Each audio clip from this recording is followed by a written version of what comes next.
হাদির হত্যাকাণ্ডের সবশেষ অগ্রগতি জানাতে ২৪ ঘন্টার সময় বেঁধে দেওয়া হয়েছে স্বরাষ্ট্র উপদেষ্টাকে। না হলে তাকে পদত্যাগের জন্য প্রস্তুত থাকতে বলেছেন ইনকিলাব মঞ্চের সদস্য সচিব আব্দুল্লাহ আল জাবের। অন্য কারো কথায় বিভ্রান্ত না হয়ে ইনকিলাব মঞ্চের নির্দেশনায় চলারও আহ্বান জানানো হয় হাদির অনুসারীদের। রাজধানীর মানিক মিয়া এভিনিউর জাতীয় সংসদ ভবনের দক্ষিণ প্লাজায় জানাজা হয় ওসমান হাদির। জানাজার আগে হাদির পরিবারের পক্ষে কথা বলেন ইনকিলাব মঞ্চের সদস্য সচিব আব্দুল্লাহ আল জাবের। হাদি হত্যাকাণ্ডের সবশেষ অগ্রগতি জানাতে ২৪ ঘন্টা সময় বেঁধে দেওয়া হয় স্বরাষ্ট্র উপদেষ্টাকে। আগামী ২৪ ঘন্টার মধ্যে স্বরাষ্ট্র উপদেষ্টা এবং সহকারী উপদেষ্টা খুদাবক্স তাদেরকে জনতার সম্মুখে এসে তারা এই খুনের ব্যাপারে গত এক সপ্তাহ ধরে কি পদক্ষেপ নিয়েছে তা জনসম্মুখে জানাতে হবে। আপনাদেরকে জানিয়ে দিতে চাই, কোন ধরনের সহিংসতা ছাড়া আমরা যেহেতু ওসমান হাদির লাশকে আমরা জাতীয় কবি কাজী নজরুলের পাশে দাফন করার ব্যবস্থা করতেছি, আপনারা সবাই এই প্রোগ্রাম শেষে জনতা মিছিল নিয়ে শাহবাগে চলে যাবেন। আমরা ওখানে গিয়ে আপনাদের সাথে দাফনের পরে কথা বলবো। একই আয়োজনে কথা বলেন ধর্ম উপদেষ্টা। তিনি হাদির জন্য সকলের কাছে দোয়া চান। তার জীবনের ত্রুটি বিচ্ছুতগুলো আল্লাহ তাআলা মার্জনা করেন। আল্লাহ তার কবরকে জান্নাতুল ফেরদাউসের টুকরা বানিয়ে দেন। এবং তিনি যে স্বপ্ন দেখেছিলেন আধিপত্যবাদ বিরোধী একটা ইনসাফ ভিত্তিক সমাজ যে প্রতিষ্ঠা করার স্বপ্ন দেখেছিলেন, তার পূর্ণতা দেওয়ার জন্য দেশবাসীকে আপনি তৌফিক দান করুন। হাদির নির্মম হত্যাকাণ্ডের বিচার দাবি করেন তার বড় ভাই। তিনি হাদির জানাজার নামাজের ইমামতি করেন। দ্বিতীয় তাকবীরের পরে আমরা দুরূদ শরীফ পড়ব। তৃতীয় তাকবীরের পরে একটি দোয়া আছে, আল্লাহুম্মা গফির লিহাইয়িনা ওয়া মাইয়িতিনা। হাদির জানাজায় অংশ নেন বিভিন্ন রাজনৈতিক দলের নেতারা। নিন্দা জানান এমন হত্যাকাণ্ডের। আমাদেরকে ওসমান হাদির এই শোককে জাতীয় শক্তিতে পরিণত করতে হবে, আবেগকে শক্তিতে পরিণত করতে হবে, শান্তিপূর্ণভাবে আমাদের সকল কার্যক্রম পরিচালিত করতে হবে। হাদিকে বিদায় জানাতে নৃশংস হত্যাকাণ্ডের নিন্দার পাশাপাশি দৃষ্টান্তমূলক বিচার দাবি করেছেন সবাই। ইশরাত জাহান উর্মি, ডিবিসি নিউজ, ঢাকা। ইনকিলাব মঞ্চের কর্মসূচি চলছে শাহবাগে। সেখান থেকে বিস্তারিত জানাতে আমাদের সাথে যুক্ত হচ্ছেন সহকর্মী শুভ খান। শুভ, মঞ্চ থেকে কি বক্তব্য উঠে এসেছে এবং পরবর্তী কর্মসূচি নিয়ে তারা কিছু বলেছেন কিনা? জি দোয়া, আসলে এই মুহূর্তে রয়েছে কিন্তু শাহবাগ চত্বরে। আপনারা জানেন যে আসলে আজকে দুপুরে ওসমান হাদির নামাজের জানাজা শেষে তাকে কিন্তু ঢাকা বিশ্ববিদ্যালয়ে নিয়ে আসা হয় এবং ঢাকা বিশ্ববিদ্যালয়ে আনার পরে ৩টা ৫০ কবি কাজী নজরুল ইসলামের পাশেই কিন্তু আসলে তাকে সমাধি দেওয়া হয়। তারপরে সারাদিনই কিন্তু আসলে শাহবাগ চত্বরে কিন্তু ওসমান হাদিকে নিয়ে যে স্লোগান, তার হত্যার বিচারের দাবি, সেটি কিন্তু চলমান রয়েছে। আপনাদেরকে যদি আমরা এই মুহূর্তে শাহবাগের চিত্র আসলে দেখানোর চেষ্টা করি, যে দেখতেই পাচ্ছেন যে শাহবাগে এখনও কিন্তু হাজার হাজার হাজার মানুষ কিন্তু এখনও অবস্থান করছেন এবং আপনারা জানেন যে ওসমান হাদির যে হত্যা, সেই হত্যার যে বিচার, সেই বিচারের দাবিতে কিন্তু এই সকল মানুষ, ছাত্র জনতা কিন্তু আসলে সেই বিচারের দাবিতেই তাদের এই অবস্থান কর্মসূচি। এবং তারা এখান থেকে বলছেন যে ২৪ ঘন্টার মধ্যে যদি ওসমান হাদির হত্যাকারীকে আটক করতে না পারেন, সেক্ষেত্রে তারা এই রাজপথ ছাড়বেন না। একই সাথে উপদেষ্টাদেরকে নিয়েও তারা কথা বলছেন, সরকারকে নিয়ে কথা বলছেন এবং এখানে আসলে ওসমান হাদির পরিবারের সদস্যরাও এসেছিলেন দাফন শেষে। তো এখানকে যারা রয়েছেন, ছাত্র জনতা জুলাই অভ্যুত্থানে যারা অংশগ্রহণ করেছিলেন, তারাই কিন্তু এখানে রয়েছেন। আসলে দলমত নির্বিশেষে ওসমান হাদি যে মানুষের হৃদয়ে জায়গা করে নিয়েছে, সেটি কিন্তু আসলে আজকে তার যে দুপুরের তার নামাজের যে জানাজা, সেটি আসলে দেখলেই কিন্তু বোঝা যায়। যে আপনারা দেখেছেন যে সংসদ ভবনে তার যে জানাজা হয়েছে, সেখানে কিন্তু লাখ লাখ মানুষ দেশের বিভিন্ন প্রান্ত থেকে রাজধানীবাসী কিন্তু আসলে দলমত নির্বিশেষে কিন্তু আসলে ছুটে এসেছে তার নামাজের জানাজায় অংশগ্রহণ করতে। তারপরেই কিন্তু তাকে আসলে সেখান থেকে নিয়ে আসা হয় ঢাকা বিশ্ববিদ্যালয়ের যে কেন্দ্রীয় মসজিদ, সেই মসজিদের পাশেই কিন্তু তাকে নিয়ে আসা হয় এবং সেখানে যে কবি কাজী নজরুল ইসলামের যে সমাধি রয়েছেন, সেই সমাধিতে তাকে ৩টার সময় নিয়ে আসা হয়। তারপরে কিন্তু ৩টা 50 মিনিটে তাকে দাফন করা হয়। সেখানে বিভিন্ন রাজনৈতিক দলের নেতাকর্মীরা উপস্থিত ছিলেন, বিশেষ করে এনসিপির নেতাকর্মীরা এবং ডাকসুর যে ভিপি তিনি ছিলেন এবং ঢাকা বিশ্ববিদ্যালয়ের যে উপাচার্য তিনিও কিন্তু সমাধিতে ছিলেন। এখনও কিন্তু সেখানে যে তার সমাধিতে কবরস্থানে কিন্তু যে মাটি দেওয়ার একটি বিষয় রয়েছে সেটি কিন্তু মানুষ দিচ্ছেন, মানে তার একটি সময় কিন্তু বেঁধে দেওয়া হয়েছিল। একই সাথে কিন্তু যে শাহবাগ চত্বরে যে পুরো রাস্তা চারপাশ আটকে যে ব্যারিকেড, এটি কিন্তু গতকালকেও ছিল, সকাল থেকে রাত 8টা পর্যন্ত কিন্তু সেই কালকেও কর্মসূচি ছিল এবং আজকে যেহেতু তার দাফন হয়েছে আজকেও কিন্তু সকাল থেকেই এই কর্মসূচি চলছে এবং মানুষের যে উপস্থিতি সেটি কিন্তু আপনাদেরকে আমরা দেখানোর চেষ্টা করছি। আসলে মানুষ কিন্তু এখানে রয়েছেন এবং এই জায়গা থেকে তাদের যে দাবি, উসমান হাদির মতো একজন নেতা, জুলাই অভ্যুত্থানের যিনি যোদ্ধা ছিলেন, জুলাই অভ্যুত্থানের যে সামনের সারির একজন যোদ্ধা ছিলেন, তিনি কিন্তু এই নির্বাচনে ত্রয়োদশ জাতীয় সংসদ নির্বাচনে ঢাকা 8 আসনের একজন স্বতন্ত্র প্রার্থী ছিলেন। তিনি কিন্তু তার নির্বাচনের প্রচারণা চালিয়েছিলেন। একই সাথে তারকে যেদিন গুলি করা হয় তার আগের দিন কিন্তু নির্বাচনের যে তফসিল, সেই তফসিল ঘোষণা করা হয়। তফসিল ঘোষণার পরের দিনে একজন প্রার্থী কিভাবে গুলিবিদ্ধ হয়, দেশের সরকার এবং আইন শৃঙ্খলা নিয়ে কিন্তু এই কর্মসূচি থেকে কথা বলা হচ্ছে যে কিভাবে একজন নির্বাচনের প্রার্থীকে এভাবে গুলি করা হয় এবং আপনারা জানেন যে তাকে গুলি করার পরে তাকে ঢাকা মেডিকেলে নিয়ে আসা হয়, সেখানে তাকে অস্ত্রোপচার করা হয়। এরপরে কিন্তু তাকে এভার কেয়ার হাসপাতালে নিয়ে যাওয়া হয়, এরপরে কিন্তু তাকে সিঙ্গাপুরে উন্নত চিকিৎসার জন্য নিয়ে যাওয়া হয়। এই মুহূর্তে কিন্তু শাহবাগ চত্বর কিন্তু স্লোগানে মুখরিত। রিদওয়ান, আপনাদেরকে আমরা দেখানোর চেষ্টা করছি।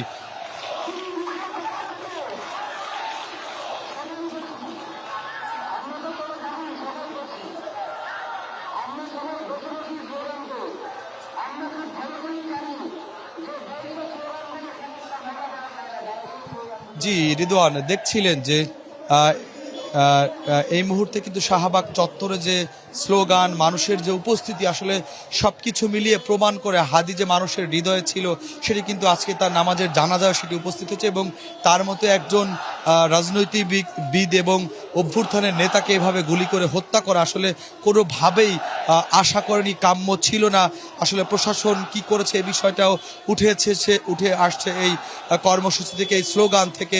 সব কিছু মিলিয়ে যদি আপনাকে আসলে দেখানোর চেষ্টা করছি আমরা আসলে শাহবাগের অবস্থান কর্মসূচি, কিভাবে ছাত্র জনতা এবং জুলাই অভ্যুত্থানের সামনের সারির নেতাকর্মীরা কিভাবে স্লোগান দিচ্ছেন।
জি রেদওয়ান, আপনাকে আমরা দেখানোর চেষ্টা করছিলাম যে এই মুহূর্তে শাহবাগের চিত্র। আপনারা জানেন যে আসলে গতকালকেই কিন্তু হাদির যে মরদেহ সেটি কিন্তু সিঙ্গাপুর থেকে নিয়ে আসা হয়, এরপর সেই মরদেহটি কিন্তু হিমাগারে রাখা হয়। তারপরে কিন্তু আজকে দুপুরে কিন্তু যে সংসদ ভবনে তার নামাজের জানাজা শেষে তাকে ঢাকা বিশ্ববিদ্যালয় কেন্দ্রীয় মসজিদের পাশে কবি কাজী নজরুল ইসলামের যে সমাধি তার পাশে কিন্তু তাকে 3:50 দাফন করা হয়।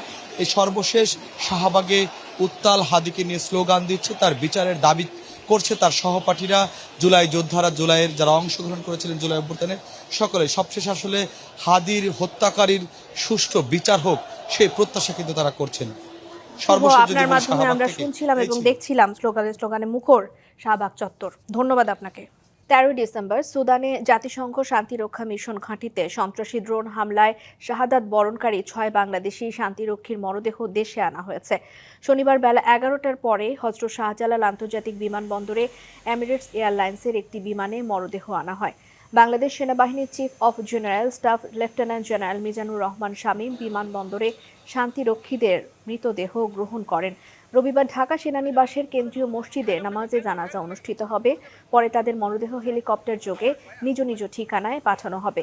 সবশেষ সামরিক মর্যাদায় দাফন কার্যক্রম সম্পন্ন করা হবে। দেয়া হবে রাষ্ট্রীয় এবং সামরিক মর্যাদা। উল্লেখ্য, উক্ত সন্ত্রাসী ড্রোন হামলায় ৬ জন শান্তিরক্ষী শহীদ হওয়ার পাশাপাশি ৯ জন শান্তিরক্ষী আহত হন, যাদের মধ্যে ৮ জন কেনিয়ার রাজধানী নাইরোবিতে অবস্থিত আগা খান ইউনিভার্সিটি হাসপাতালে চিকিৎসাধীন রয়েছেন। বর্তমানে সকলেই শঙ্কামুক্ত রয়েছেন। মুক্তিবাহিনীর উপপ্রধান বিমান বাহিনীর সাবেক প্রধান একে খন্দকার বীর উত্তমের জীবন অবসান ঘটেছে। শনিবার সকালে ৯৫ বছর বয়সী রাজধানীতে মৃত্যু হয় ৭১-এর এই বীর সেনানীর। মুক্তিযুদ্ধের ১৬ ডিসেম্বর পাকিস্তানি বাহিনীর আত্মসমর্পণের অনুষ্ঠানে মুক্তিবাহিনীর প্রধান কর্নেল ওসমানীর অনুপস্থিতিতে মুক্তিবাহিনীর প্রতিনিধিত্ব করেছিলেন একে খন্দকার। তার মৃত্যুতে শোক জানিয়েছেন প্রধান উপদেষ্টা এবং বিএনপি মহাসচিব। ১৯৭১-এর উত্তাল সময়ে যখন দেশের আকাশে ছিল ভয় আর আগুনে ভরা, তখন একে খন্দকার ছিলেন সাহসের প্রতীক। আকাশপথে দখলদার বাহিনীর বিরুদ্ধে প্রতিরোধ গড়ে তুলতে তার নেতৃত্ব মুক্তিকামী মানুষের মনে জাগিয়েছিল স্বাধীনতার স্বপ্ন। একে খন্দকার পাকিস্তান বাহিনীতে কমিশন পান ১৯৫২ সালে। ১৯৬৯ সালে তিনি পাকিস্তান বাহিনীর ঢাকা ঘাঁটিতে উইং কমান্ডার হিসেবে বদলি হয়ে আসেন। ১৯৭১ সালের মার্চ মাসে গ্রুপ ক্যাপ্টেন হিসেবে ঢাকা সেনানিবাসে কর্মরত ছিলেন একে খন্দকার। যুদ্ধের শুরুতেই তিনি যুদ্ধে যোগদানের সিদ্ধান্ত নেন।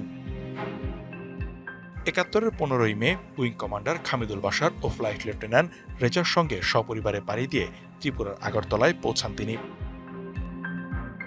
১৬ই মে মুক্তিবাহিনীর প্রধান কর্নেল আতাউল গনি ওসমানী ও প্রবাসী সরকারের মন্ত্রিসভার সদস্যদের সঙ্গে বৈঠক করেন একে খন্দকার। এ সময় তাকে মুক্তিবাহিনীর উপপ্রধানের দায়িত্ব দেওয়া হয়। যুদ্ধে বাংলাদেশ বিমান বাহিনী গঠনের ক্ষেত্রেও নেতৃত্বস্থানীয় ভূমিকা রাখেন তিনি। আগস্ট মাসের শেষের দিকে বিমান বাহিনী গঠনের প্রক্রিয়া চূড়ান্ত হলে একে খন্দকারকে অপারেশন কিউর ফ্লাইটের সমন্বয়কের দায়িত্ব দেওয়া হয়। ১৬ ডিসেম্বর পাকিস্তানি বাহিনীর আত্মসমর্পণের অনুষ্ঠানে মুক্তিবাহিনীর প্রধান কর্নেল ওসমানীর অনুপস্থিতিতে মুক্তিবাহিনীর প্রতিনিধিত্ব করেছিলেন একে খন্দকার। তার লেখা ১৯৭১ ভেতরে ও বাইরে বাংলাদেশের মুক্তিযুদ্ধের ইতিহাসের আলোচিত একটি গ্রন্থ। HM এরশাদ সরকারের প্রথম মন্ত্রী হয়েছিলেন একে খন্দকার। পরে ২০০৮ সালে আওয়ামী লীগ থেকে সংসদ সদস্য হওয়ার পর পুনরায় মন্ত্রীর দায়িত্ব পালন করেছিলেন তিনি। বিজয়ের মাসে তার মৃত্যুতে দেশ একজন বীর মুক্তিযোদ্ধা, দক্ষ সামরিক নেতা ও প্রাজ্ঞ রাষ্ট্রনায়ককে হারালো। লিখনকান্তি ভৌমিক, ডিবিসি নিউজ ডেস্ক।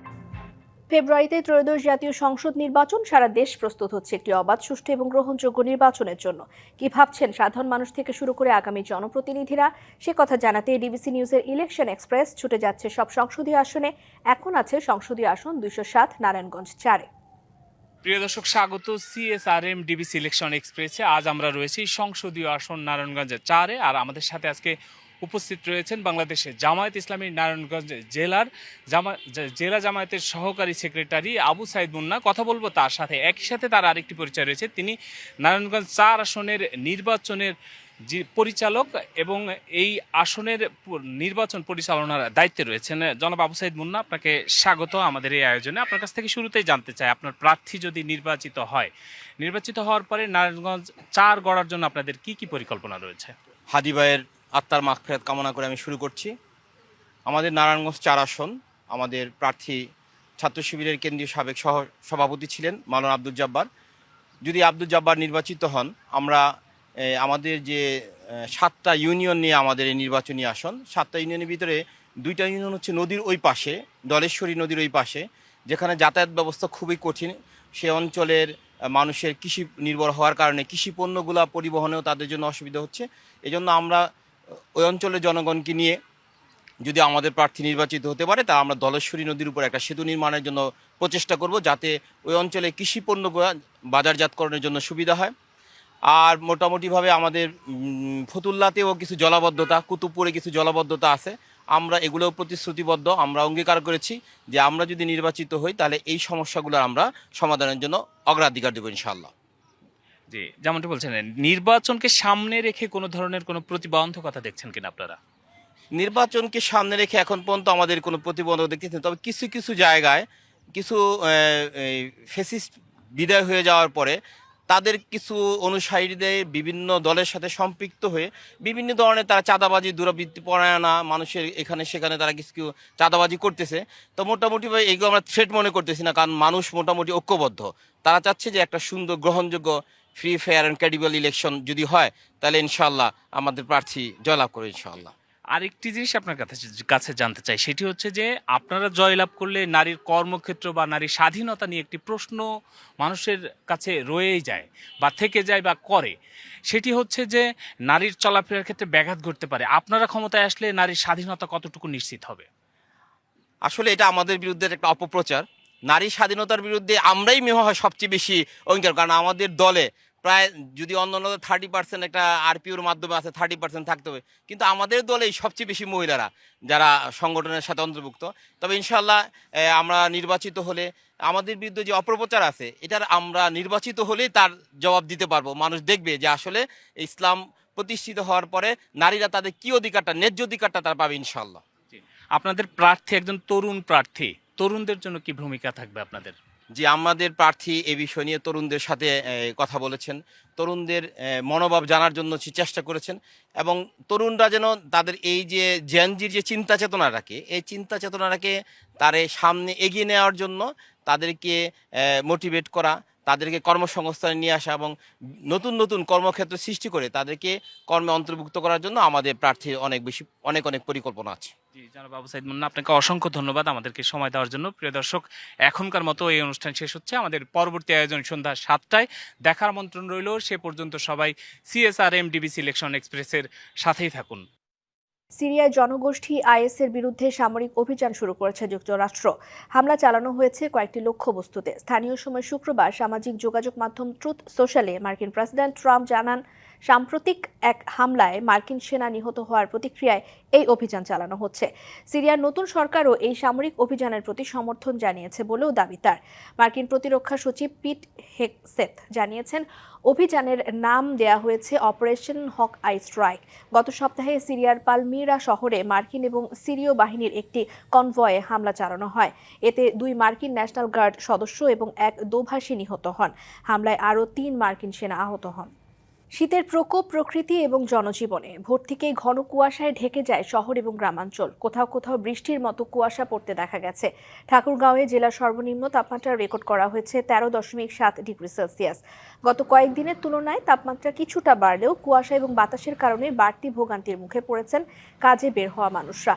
আবহাওয়ার পরিবর্তনের কারণে ঠান্ডাজনিত রোগে আক্রান্ত হওয়ার ঝুঁকি বাড়ছে। পঞ্চগড়ে 9 দিন মৃদু শৈত্যপ্রবাহের পর বেড়েছে কুয়াশা এবং তাপমাত্রা, সর্বনিম্ন তাপমাত্রা 14.3 ডিগ্রি সেলসিয়াস রেকর্ড করা হয়েছে।